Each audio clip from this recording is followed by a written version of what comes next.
We're back. This is it. Close of Play podcast. With your new intro, I'm Ollie. And I'm Craig. We hope you enjoy this episode. Make sure you Like and subscribe. tell your mother, and Let's go. bye-bye. There we are. Welcome back to Close of Play. Perfect. We got some amazing guests joining us this morning. Good morning, Dylan. Morning. Good morning, James. Morning, James. Dylan. Would you like to introduce yourselves? Well, we know who you are, but it's one of them. Yeah, so What's your name and where you're from? Dylan Matthews, originally from Canada, living in Newport for 25, 26 years. I ran the Celtic Manor for about 10 years, and I'm involved with the Alacrity Foundation and all things business in Newport. Amazing. Amazing. James, what about yourself? James Lewis. I'm a local boy from Blackwood, just up the road, and lived in Newport since 1998. Professionally, I'm currently the Director of Programs at the aforementioned Alacrity Foundation, and I've worked with Dylan for, pretty much most of my professional career, really. On and off, yeah? On and off, yeah, since about 98, 99. Amazing. So we'll come to Alacrity shortly. Should we talk about the Celtic? Is that where you both met then? I feel we have to mention the Celtic, absolutely. Yeah, sure. So you both met at the Celtic then? Yeah, were you sales, James? Yeah, so do you know what? It's funny because the reason that I went to work at Celtic Manor at the time was because they were going to open the WRU Centre of Excellence there. It's now at the Vale. Okay. As lots of people in Wales will know, but Yeah. way back then there was a big sort of debate about its location, and I think you guys were. We put our hat in the ring. You put a hat in the ring, and it was the venue, and so. But Bridge End makes sense, between the two.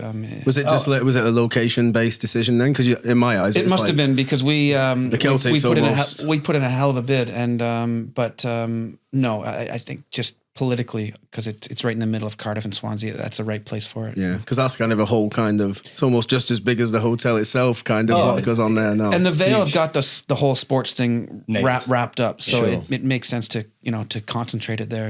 Yeah. But way back when there was that, there was the Ryder Cup bid hadn't been won at the time.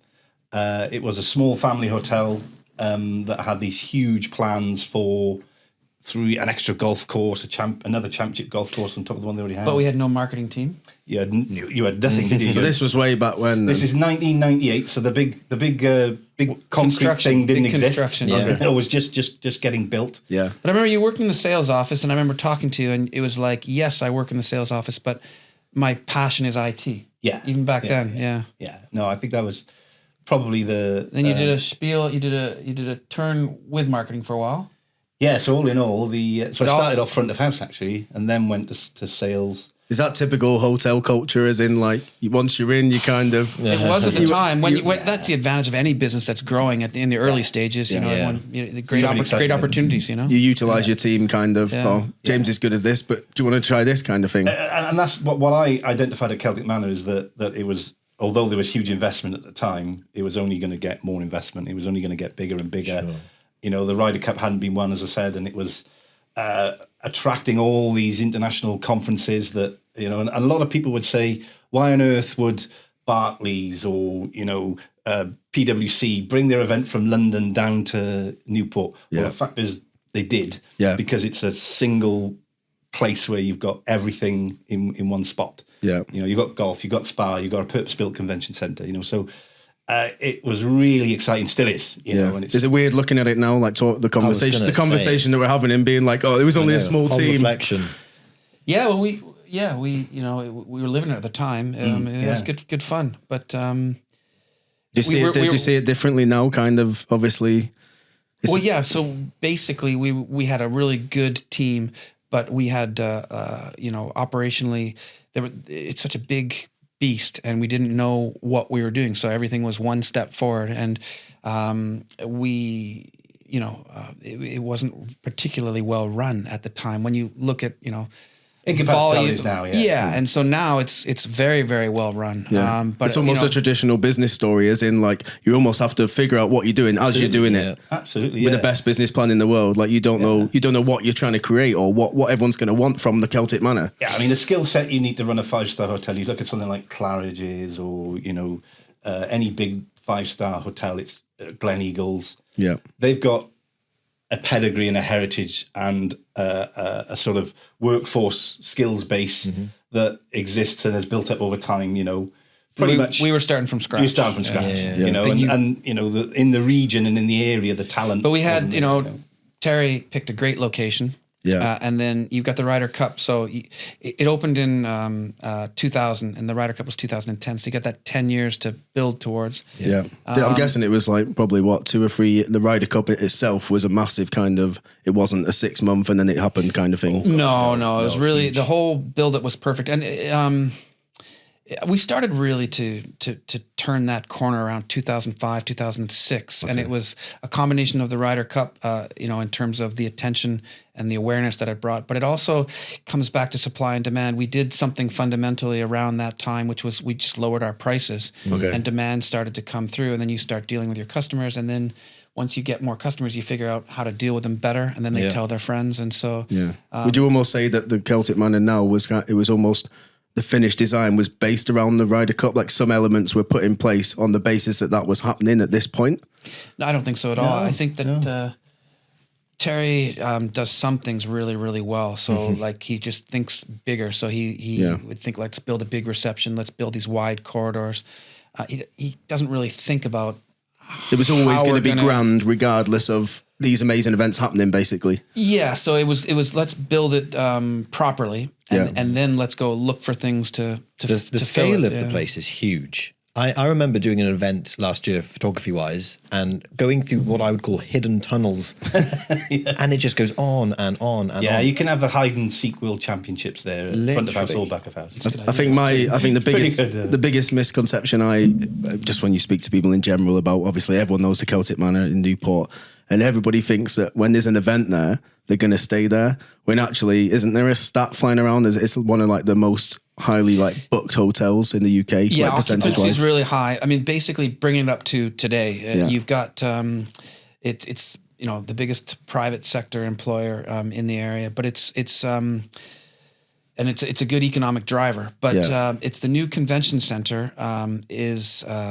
Has 3 times the impact as the original Celtic Manor. So it's just a big box where people come and they meet. And if they can stay at the Celtic, great, but actually they're probably going to have to look further afield. You need the bedroom stock to have a venue like ICC Wales. Yeah. So, with you know, kind of events. London, all the big cities, Edinburgh, Liverpool, Manchester, their councils support these conference centers because it's good for the economy. So. Yeah. And we opened it up in COVID, and so hopefully, you know, I feel like it's almost like it's just like I've been to maybe 3 events there now, like my partner's graduation, the Nutcracker on Ice. Do you know what I mean? So I've seen all these different things, totally. But I still feel as though it's not almost launch. You know what I mean? Like it's not. No one really. It's not at a full 12-month kind of schedule of everything that you COVID wanted was to pretty do. Bad. I think they were trying to target about 25 million in revenue, and when we first opened, and we're sort of at that like 14, 15 million. So we still got a long way to go to original projections. Yeah. But the potential is like even just seeing like that. Essentially, it's just a big room that can be 4 rooms and a theatre and. But again, purpose built. Yeah. You know, with. Marketing guy. Yeah. Particular type of venues and particular type of organisers that, you know, need those facilities all in one place and the support that goes behind it. And as I said, the bedroom stocks. And going back to your point about, you know, being able to book in at the Celtic Manor, I think 98% occupancy. And I haven't been there. I haven't worked there since 2016, 17, you know, but at that time it was, you know, occupancy was 95, 96%, you know. Yeah. And when you add that leisure business with the conference business, it's a good engine. It gives local businesses confidence as well. You know, literally just about to say, I've worked with local business recently who have told me they have purposely set up in Newport just to have access to the Celtic Manor. Yeah. Well, the thing is, if people, it's almost like when you look at it like a London. Like if you're exhibiting in London, like if something's going on in Wales, you then start to look at what's around you, local resource. Yeah. If something's missing from an exhibition, you then use a local company. And actually, like you said, it's actually feeding the area without even trying. Yeah. So it's a beautiful little thing. I think it's really good because it shows what, you know, I said to you, the old man picked a good location, and we have got a good location with Bristol on one side and Cardiff. And so if it works in our particular field, hospitality and conferences, it'll work for, you know, I'll be honest, I've started having my meetings at the Celtic. If I go meet clients, if we can't meet them here, we'll meet them at the Celtic. Why not? There you go. That's Craig. So Craig, your business, you can have your business anywhere. It doesn't need to be located in Newport. Yeah, the dream for me would be to, I don't get me wrong, the whole purpose of when we set up Edison is to drive business to Newport. Great. We speak every week on the podcast about there being so many startups in Newport, where it being the potential Silicon Valley of the UK. And some people laugh, but actually the reality is there's a lot of skill here that we don't utilize. And a lot of the customers that we do target are Newport. But yeah, certainly if you don't think that way, it'll never happen. So. Yeah, 100%. So the Celtic Manor journey then, did you leave before James, or did you? So let's try and wrap the Celtic Manor up then. Yeah. So it grew. You were kind of part of the integral team. CEO, 2014. Oh yeah, then straight to Alacrity course. Then I actually took. I was there as a mentor at Alacrity. Yeah. So Alacrity was. So when was Alacrity? About 2004. Okay. So it all happened then in that year, or was it happening before? It took. We sort of had the idea, and Professor Simon Gibson had the idea. Pitched it to my dad. It took about 2 years for it to come to fruition. It finally started around 2014. But what's interesting is my brother out in Vancouver, out in the west coast of Canada, he had the idea, stole the idea off of Professor Gibson, and he managed to turn it around faster. And because I've seen that there's quicker success over there. They're doing fantastically well on the west. Same blueprint almost, or a lot of similar. I mean, it's slightly different because it's you got the government involvement, and so it's slightly different, but very similar. Okay. So did you have the building then? Was Alacrity always where it was? Yes, or? in Newport. Yeah. So it's always been there. Yeah, Alacrity House, just by the riverfront. Yeah, nice. 2014. So I took a computer programming course for 6 weeks, which was interesting, trying to get up to speed on that. And then... what made you do that, Dylan, just out of interest? Just to have a bit more knowledge about it? I had the time, and I managed to, with a lot of help, squeak through. It's not an easy thing, so But I think it's kudos to you, because it's like... It's not your skill set. No, not at all.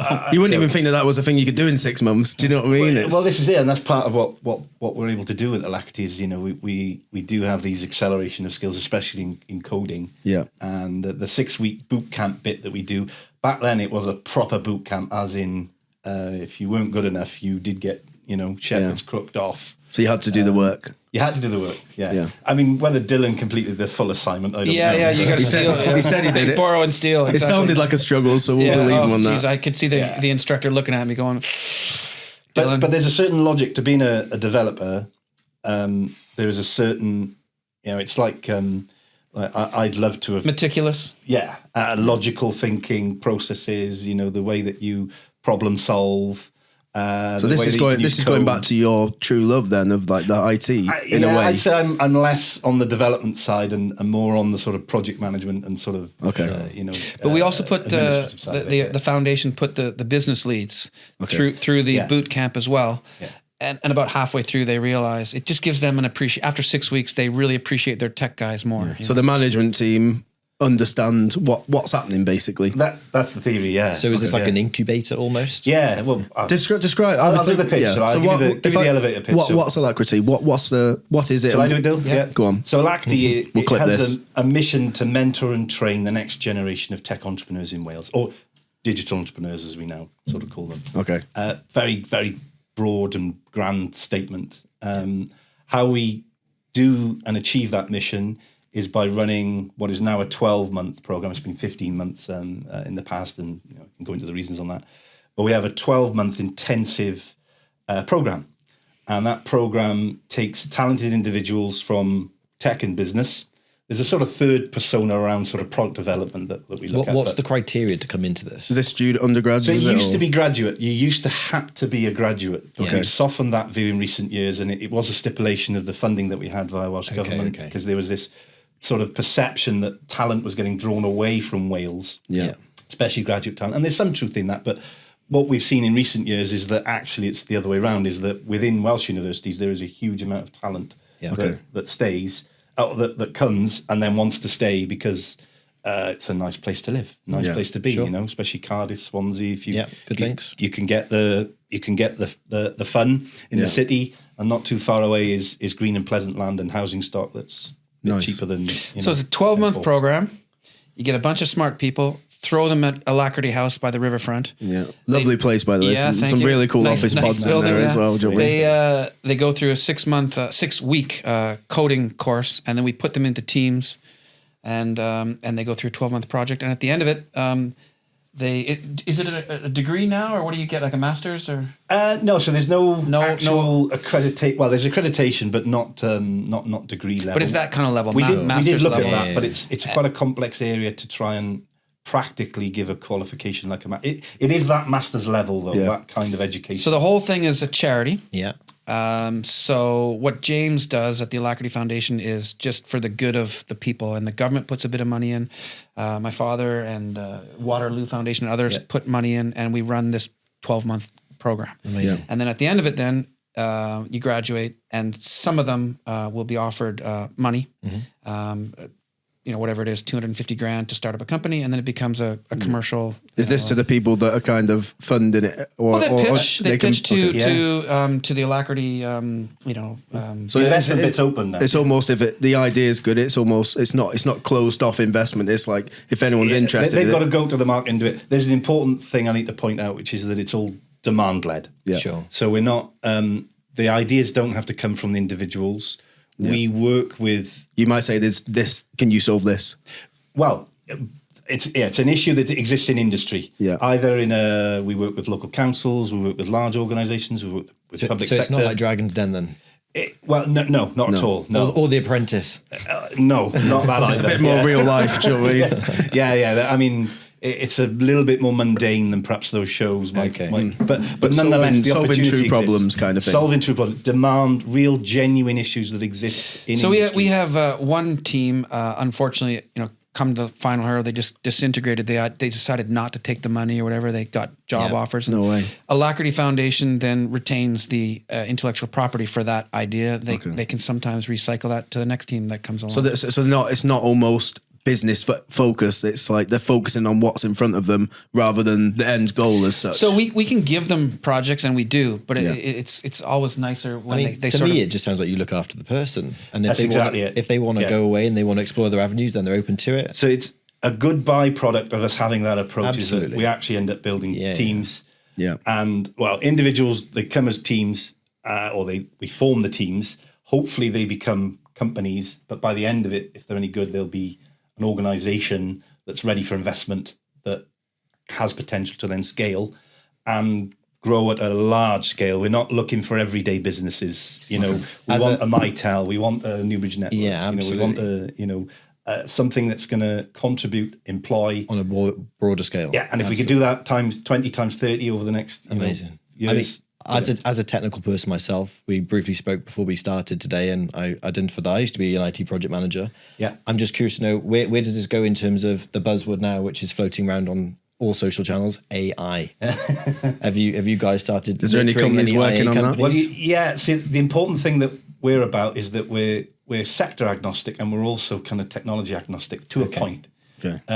Because if you jump on the sort of bandwagons of all the trends, Yeah. Like a number of years ago, it was augmented and virtual reality. Sure, it's everywhere, and that's where all the money is. And and I'm not dismissing. No, but you've learned from that. Yeah. So, and again, it's going back to the demand. Like, what is the solution to the problem? In some instances, it's an e-commerce product.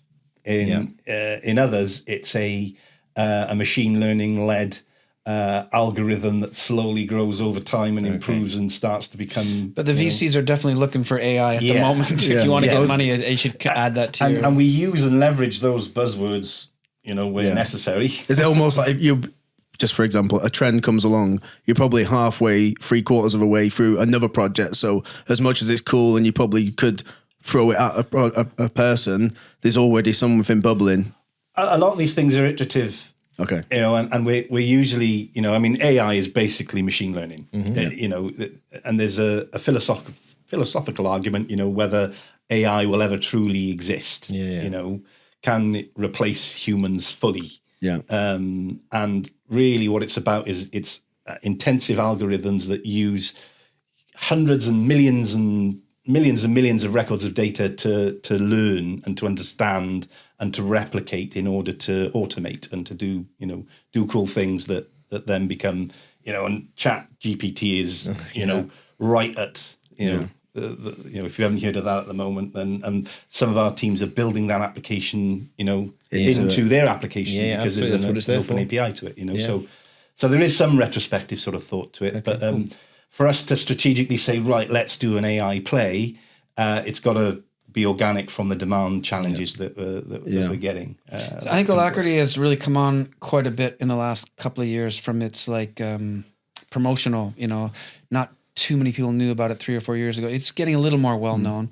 And I remember talking to Simon about, 6-7 years ago saying, why don't we promote this more often? He said, well, you only promote something when you've got successful companies. And so let's see, 2014. So we're sort of 8-9 years into it. And we got 3 or 4 companies now that they haven't exited, but there's value there. You start getting offers from companies and, we haven't cashed in on the companies, but there's 4 or 5 companies that... it's almost like a portfolio of what Alacrity is for other people to see. We're now sort of, hence part of the reason why we're here today is just to sort of promote Alacrity Foundation a bit more. I think it's one of them worlds that once people will be listening and watching, and then they'll look at it and they'll be like, I didn't even know that was there. This is the thing. So the amount of people that say to me, either of our age, that say, I wish this thing existed when I was coming out of university or when I didn't have a family and I had to get an income from employment to sustain myself, and I could really do it. And there is some research that says that people that have been in a job get in their 30s, 40s, and then do the entrepreneurial thing are often very successful. Yeah. But the fact is, when you've got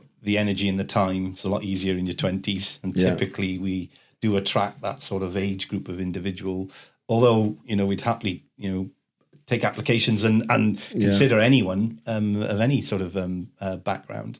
The you were saying about you changed the criteria for like the applicants. Then what's the criteria for like a client as far as, do you have like private companies with problems now? As in like, can someone solve this for us? And then we sort of started off in 2014, 2015, really big companies, FTSE 100 companies going to talk to their board. That was your target, was it? At board level and say, you're so big, you don't have time to innovate. Okay. So we'll do the innovation. Give us some projects and we'll do the stuff for you. And then you've got a ready-made customer. And it kind of half worked, but also there's changes at board level. They're almost too big. We changed it really about 4 or 5 years ago to initially was pretty open now. I mean, the issue there with the sort of larger corporations is that you get a lot of buy-in, and obviously Dylan and family and through the Alacrity family and Professor Simon Gibson, huge contacts, huge networks, at a top level, could get you in, talk to anyone, and they get really enthusiastic, and then it sort of goes through the bureaucracy and the machine of the corporation, if you like, and you can get a mixed sort of result then at the just down from the executive sort of team, and the people are excited about it, and then the people are actually like, oh, this is how it needs to happen. Their plate to do and to sort out, and you get some buy-in. And so I think we realised that we needed to have a slightly different strategic approach, open it wider, and now we can talk to anybody from any size of company or any sector and get their challenges in. Of course, the best form of advertising is success, right? So if one of our companies, if we did cash in on one of our companies, it would be tremendous PR. All of a sudden, you start hearing a lot more about the Alacrity Foundation. The other thing, of course, is that the Alacrity Foundation keeps a stake in, albeit a small stake in some of these companies. So regardless. Yeah, is that just because they've gone through the program? Well, it's an evergreen model. It sets up that way. Yeah. But as you go through funding rounds, it gets diluted. But nonetheless, when you physically have some sort of exit and your shares become valuable in some sort, the theory is that Alacrity then retains some money. So you have a charity which is getting money coming in. So the government and the other individual owners might not need to put any money in. That's the way it's worked out in British Columbia now. But he's 18 months, 2 years ahead of us. Okay. So are the government over there more on board? Would you say, or so they are. When you see a success, of course, everyone wants to. Was that because over there it was like, wow, no one's doing this. We'll help you, or is it kind of just? I think they got a little jump on us. They got a little. Yeah, they were able to adapt to things quickly. They were just 2 years ahead. It's giving them a bit more of a stepping stone, basically. Yeah, there's time, and then like there's no formula to success. It happens when it wants to happen, and it's a different setup, isn't it, with the regional government and with the access in. So James is employed by the Alacrity Foundation, and there'll be I don't know 5 or 6 employees in Newport with the Alacrity Foundation. Yeah, and my brother out west was the same thing. My brother out west has a different problem now because he's got more money coming in. He's like, right, we've got to spend this money because the government doesn't want you. So he's gone from 6 employees up to like 30 employees because they've got to deliver the programs. And I'm surprised you can find 30 Jameses as well. Do you know what I mean? Like people who are actually they're out there. There is talent. There's 30 of them. Well, can I just ask, what was the reason for setting this up in Newport? Obviously, we spoke about the geological location of the Celtic Manor, but for this company, would this be better suited, would you argue, over the other side of the bridge? Or was there a particular reason? I mean, everyone goes to London, and London, like the courses they put on there are amazing, and the track record is amazing. Do you think, like you said, it comes back to the quality of life? It's a different environment there, I think there was definitely a deliberate agreement with the council, wasn't there, to back this thing. Sure. And, Newport needs regeneration still. Absolutely. And, these conversations were like 2011, weren't they? 12. I think the criticism for the Welsh government was it took them 2 years to make a decision.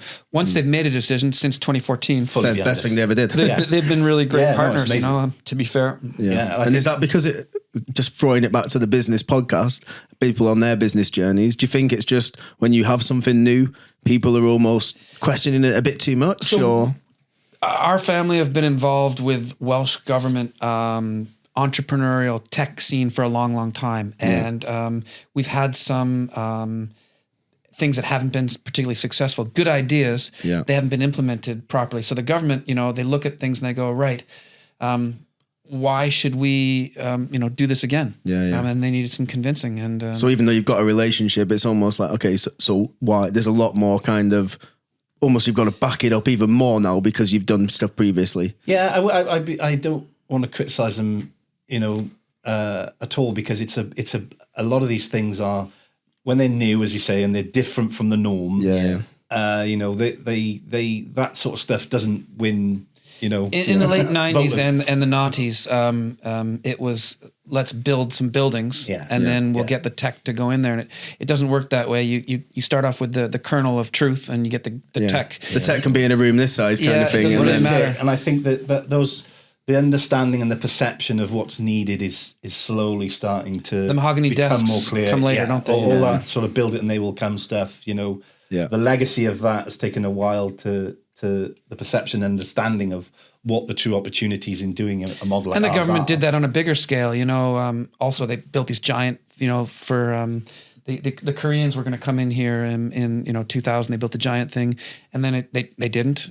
Big crash. But now you've got next generation data in there, and so Have you ever been over to NGD? No. It's incredible. Yeah.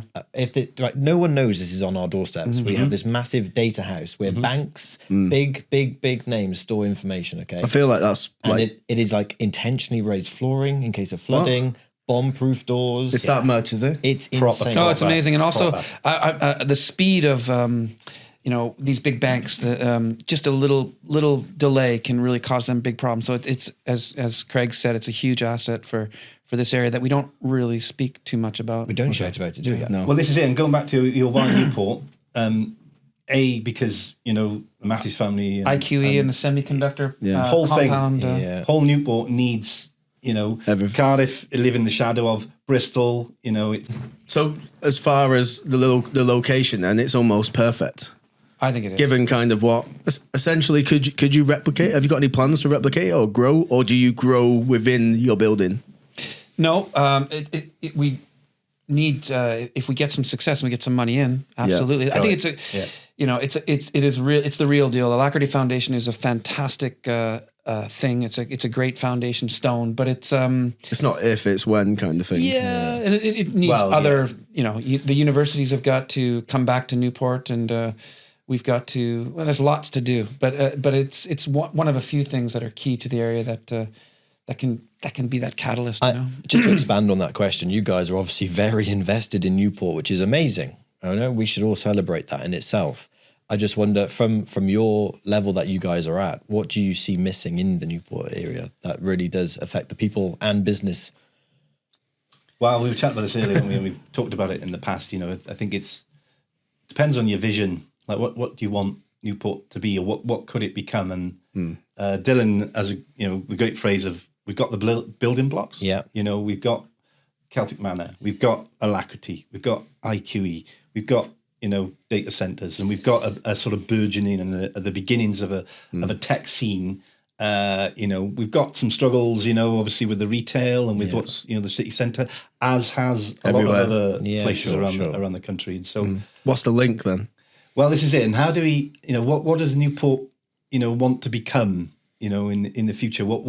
I think the potential is there. You think it has like an identity crisis at the moment? Well, I mean, there's lots of stitching it together. Someone's got to pull it together and say, right, hop on the train, get to London real quick. Yeah. Low cost great place to raise your kids. I went walking the Wentwood Forest yesterday. It's amazing. It's like 2 minutes away. It's beautiful. Yeah. Mountain biking. When you say it, though, it's almost like by the beaches. Yeah. You're ticking all the boxes. Do you know what I mean? But you have to have employment, and you need high-speed internet, and so a lot of it can be work from home stuff. But if you're to really make a change, you need that expertise of the people who live in the area. Do you feel like when the university's full again, that will make a massive difference? If they put on the right courses, because when we were speaking to Dylan, he was saying about literally the courses that are on now, they're all like work based, so no one's in the building. Yes, unfortunately. If you look back at what the University College Newport was when it had the campus in Killeen, it was a centre of excellence for creativity, for arts, for design, and a lot of people liked going to university there for that, and also Killeen is a nice place. And the whole media arts scene in Wales is fantastic. So it's massive, great, isn't it? Absolutely. When you look at like the TV and film scene, and we sort of lost that now, and I think we've lost that student population in Newport that obviously those helps stats the that Dylan was saying about how much they spend in the area were incredible, weren't they? Oh, it's insane. And literally, like, the building can easily serve it, and then you've got the accommodation that can easily serve. It's almost just like put the courses on. Do you know what I mean? As you say, we have the building blocks here. We got the building blocks, So if you imagine how we're going to change the Newport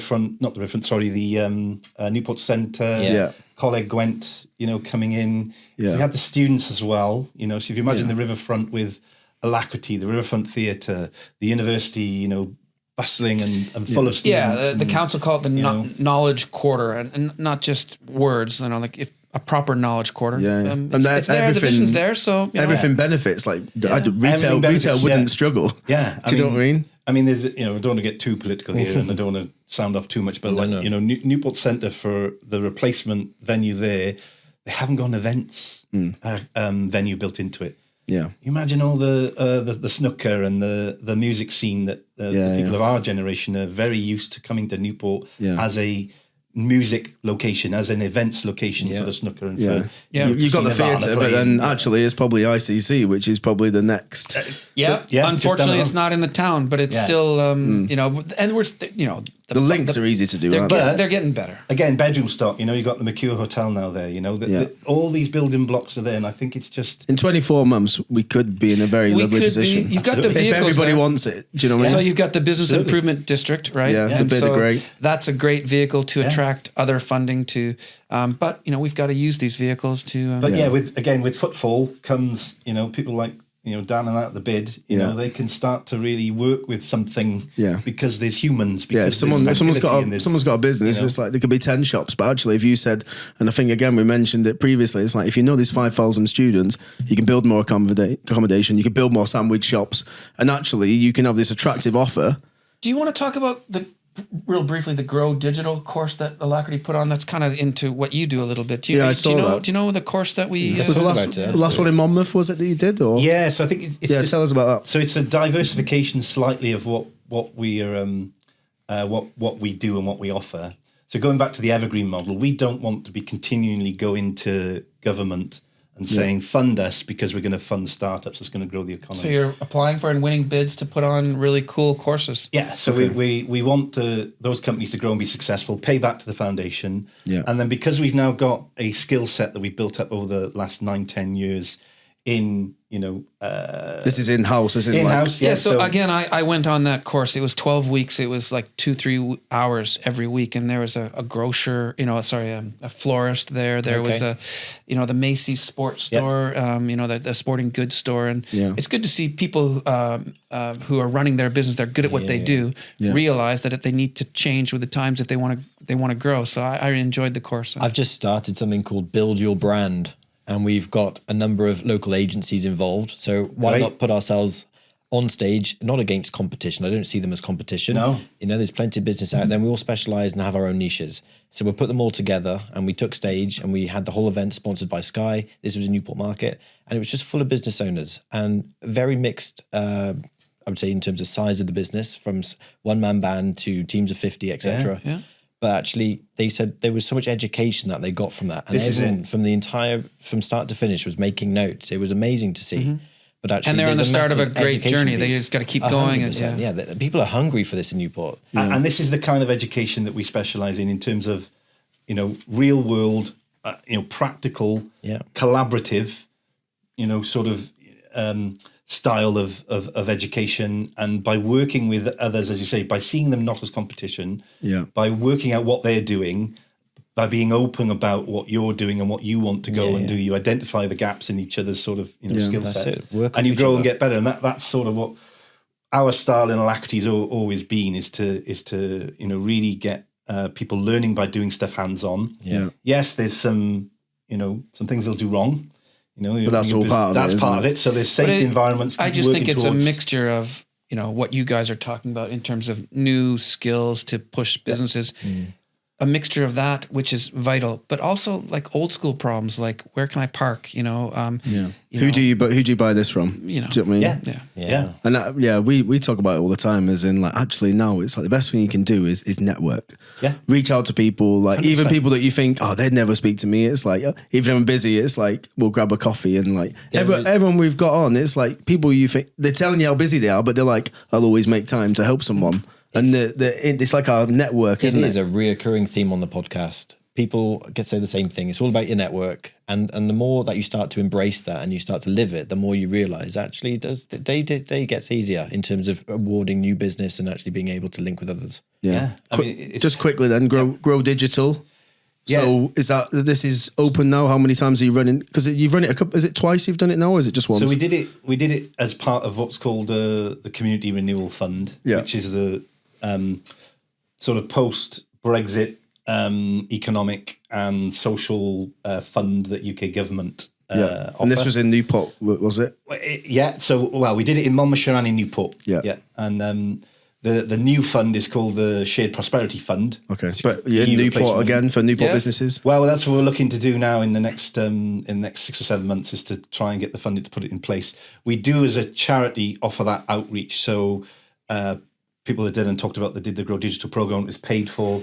Now have access to the us somewhat, not as much as you did before. And you're making me cough. Sorry, the guys at Newport City Radio, we help them out, and so there's an outreach piece. And if we can get this stuff funded, we want these skills, because it's another part of the building block that we're all talking about. That collaborative communication amongst peers in sector.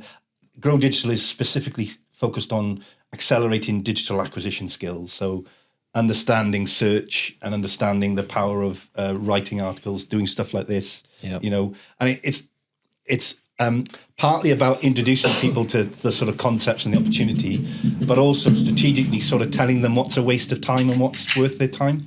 Because not everybody... Small plug to the sponsor. Not everybody, has the time, resources, or necessarily the benefit from running a podcast. So it's all don't about bother. It's all about sharing. Do something that's going to bring some traffic in, that's going to increase your... some intent-driven search traffic that's going to give you a return on, get you relevant customers somehow. Whatever it is. Talking about Hannah and Tiny Rebel, that's the kind of thing that you. This is Newport as well. If I was, this is lovely, by the way. Especially if you got a cough. If I was in charge, of Newport. What I would do is Cool, Hannah. try to attract people like Tiny Rebel, those kind of businesses. Anybody who's an expert at what they do and that's willing to work hard, you Get them in the room together. You want to attract that into your towns. And all these people, they want to talk. Hannah made a big point when we had her on the podcast that she wants to be an educator. She wants to, I think she's already on the board, Newport Bid, right? She does. She's not on the bid. I think she said she was doing some work. I don't know. Basically she's involved in all these She's a kind doer of who groups. wants to get involved. But I'm sure everyone wants there's to see this happen. Yeah, I'm sure there's like 10 people. But even like yourselves, like if someone said, "Oh, we're going to get everyone in a room," you two would be like, "Yeah, we'll be there." Yeah. Do you know what I mean? We're an integral part of the city, really. Do you know what I mean? So let's make it happen. Yeah. I think it's all about purpose. Yeah. And getting the right shared people together. vision. Yeah. Shared goals. vision. That was a Close of Play exclusive. Yeah, so grow digital then for anyone listening, watching. Once you that's finalised, that'll all be on your website, and we'll put all your links below, etc. Yeah, there's other schemes you're doing, and Alacrity is growing and growing. Yeah, There's, we'll get better at advertising what we do. We, like Slowly. I say, You're deliberately. pretty good though. Like you're on the social media Celtic and are stuff. good at marketing, Yeah. but Just Alacrity. borrow one of their guys. Yeah, exactly. Can you just post all this? I'm open Yeah. to conversation also. Yeah, they'll actually. I think it's one of them. Like when you just click follow or whatever, and like it's all in front of you. Do you know what I mean? And if you're interested, I always think just look what's happening. Do you know what I mean? Even if it's not now, even if it's 3 months, just kind of follow the journey. Yeah. And then also just don't be scared to reach out. I forgot you, Ollie. You did some great interior stuff for us there, didn't you? Yeah, we did your office pods. Yeah. Yeah, it looks So if anyone fantastic. does end up at Alacrity, it's a fantastic place. You know what I mean? Especially the office pods, really cool. Yeah, they are awesome. Yeah, Really we got a couple of questions for you both. I think Okay. we'll double them up. Craig, you go first. So I always ask the guests, plural this time, as a first. But basically, like I've gone through so many learnings with my own businesses and my own journeys, etc. But if someone was starting day one, like what would your overcome piece of advice be to them? Like for me, I would always say like, don't let perfection get in the way, or in terms of real world wording, get shit done. But yeah, what would your piece of advice be for someone? Mine is probably mentors. I would try to find someone who that you trust to just give you some advice around the kitchen table once a week, over a cup of tea, and say, "This is what I'm doing." I just think an old head every once in a while can Just be a really, bounce off kind of thing. Yeah. I like having someone that I can close the door and have an honest conversation with and say, "This is where I am." Yeah. Yeah, embracing perfectionism, if that's a word. Yeah. Because that's a killer. Shoot for the stars, moon, whatever. But The failings are lots almost of just as very important. goods outweigh one perfect. My thing. biggest point on that is no one sees the failings as learnings. And actually, you don't learn from being perfect. And this is We've it. had some fun together over the years as well. Oh, absolutely. And that's the If it's bottom not fun, then you won't do it. No, Yeah, no matter what you do. gotta. I mean, we. My natural inclination is to take the mickey out of things, and so I think having the culture right, getting finding like-minded people. Yeah. Great. Is that something that's been? Sorry to interrupt. Is that something that's been not hard at Alacrity? It's almost like you almost know. Like what you want, like all the mentors, all the exec. Like I've been working in there, and even just been in there, like catching up. It's just a nice vibe. Has that been hard to create? Because obviously that's just as important as what you're trying to achieve. It's vital, Yeah. absolutely vital, and I think it's something that sort of sparks when you've got talented people that come together. Just being around the Just other being people. around, yeah. And I think then for us, it's about coaching that and fostering that and making sure people understand the value of. Because you're going to be employed and working with people, especially doing a startup. It's going to be 10 years minimum. Yeah, Alacrity Foundation, since 2020 is way different to Alacrity Foundation 2014, 2015. They've learned a lot and really much sharper organization. But you got to enjoy what you do, not just do it for the sake of it. I think. Yeah. Absolutely. You've got to really kind of foster it, and it's Because it takes a lot of work. Yeah. So my question for you, I'll do it. Both of you can have a different answer to this if you want. Okay. So you've got all the knowledge. You've got present day. It's the first day of your first business adventure, first job. I give you £1,000. What do you do with it? Oof, that's a good one. Thank you. Shall we make this more interesting? You're based in Newport. What do you do? I'd get involved with coffee. I like interacting with people, and Nice. when you're buying and selling coffee and all that stuff, I'd be listening all the time. Yeah. So I'd do some sort of business where you just lots of transactions, so you Okay. can learn what the market is doing. Yeah, I like that. And how would you spend your money? Oh, I guess I'd get like a little 3-wheeler, and Oh, okay. So drive- actually get out and about. I think that's for Yeah, £1,000. There's not much. There's you a can- guy who does this in Penarth called Soul Coffee. And he literally posts the locations where he's going to be throughout the day. And he's literally on a 3-wheeler and he sells the coffee. He does some like cakes and things, but he's all about the community. Yeah. He does amazing. And he has so much time for everybody. But that's old school meets new school. The fact that he's telling everybody what he wants to do. And And people will be going there because of him. Yeah. So the £1,000 is a free £1,000? Yeah, you'd have to give it back. It's cash as well. Cash? Okay, not sure what I'd do with it. No, what I would do is I would use it to experiment. Okay. I would.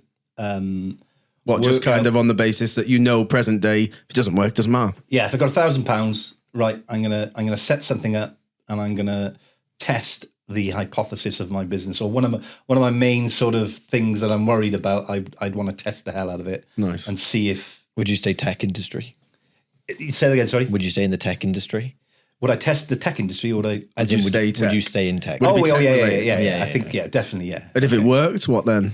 Well then, Alacrity. Well, yeah, go and find like-minded people that want to build it, and want to test it some more with time and effort. Amazing. Really appreciate both of you making the time. Yeah. Obviously, we'll put all the links to Alacrity. Fantastic. Fantastic. You still work together, no? After all this time as well. Like you said, try to push it as much as we can. Yeah. No, and I think it's really insightful. And for anyone listening, watching, just don't be scared to reach out and just have a look at what you guys are doing as well, whether it's now or in 6 months. And I would add one thing is that even if you don't join the program or the program's not for you or whatever, still reach out and still get in touch, because there's plenty of people like Dylan and other mentors and people throughout our network that we might be able to. I'm going to drop you a message anyway. I keep hitting that. Sorry, it's all right. But the Craig will be annoying. He'll be in your inbox then. He'll have to post it out. He'll be like, I know you said get in touch. So we got a little thing from our sponsor for you both. This is courtesy of Tiny Rebel. Just a little take home. Thank you. Yeah. Oh, nice one. That looks new. It's new, freshly boxed. New box. That's made in Newport as well. Great branding. Good stuff. Great branding. I absolutely love love Tiny Rebels. That'll find a good home. Yeah, we'll clip that. But yeah, thank you very much for your time. We'll put the links to all Alacrity and stuff below, and then if anyone's interested or anyone wants to reach out, they've got all the tools to do so. And if you're listening, do it. That's close of play. Thanks for the invite. Thanks, you guys. Thanks, gents. Thank you so much. We'll see you soon. Bye for now. Bye bye.